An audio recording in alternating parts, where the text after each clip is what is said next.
Tu n'es pas ici par hasard. Allah t'a conduit vers cette vidéo pour une raison. Je ne suis pas un YouTuber célèbre ni quelqu'un qui maîtrise l'algorithme. Si tu la regardes, c'est qu'Allah voulait que tu entendes ce message. Permets-moi de commencer par quelque chose de personnel. Je me suis longtemps interrogé sur le sens de ma vie. Je me fixais de grands objectifs, gagner de l'argent, aider ma famille, devenir une meilleure personne. Pourtant, au fond de moi, je ressentais toujours un vide. J'ai alors compris que ces désirs dans mon cœur n'étaient pas là par hasard. Allah les y avait placés. Chaque rêve que tu portes, qu'il s'agisse d'améliorer ta vie, de soutenir ceux que tu aimes ou de te rapprocher d'Allah, vient de lui. Mais ces aspirations ne sont pas seulement des bénédictions, ce sont aussi des épreuves.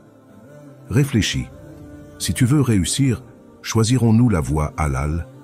Si tu veux aider ta famille, resteras-tu patient et discipliné ou abandonneras-tu quand ce sera difficile? Allah ne s'intéresse pas à la somme d'argent que tu gagnes, ni à la hauteur de ton statut.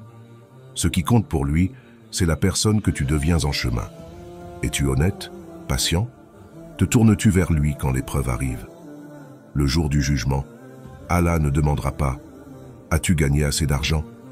Il demandera « Qu'as-tu fait des bienfaits que je t'ai accordés? Les as-tu utilisés pour aider les autres?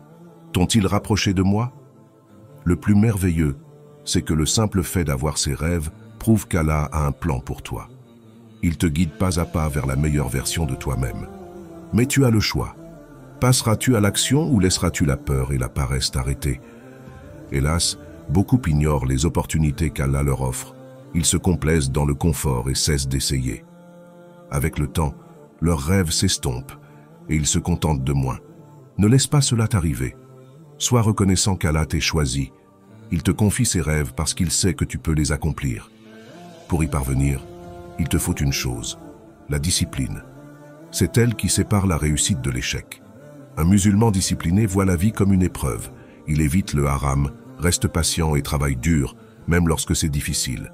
Sans discipline, tes objectifs et même ta foi s'effondreront. Souviens-toi aussi que cela ne concerne pas que toi. L'état de la Oumma reflète l'état de nos cœurs. Si nous voulons voir un changement, il doit commencer par nous-mêmes.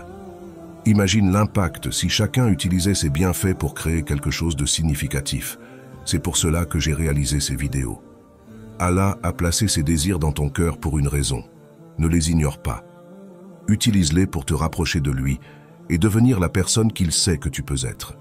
Si ce message t'inspire, rejoins-moi dans ce voyage.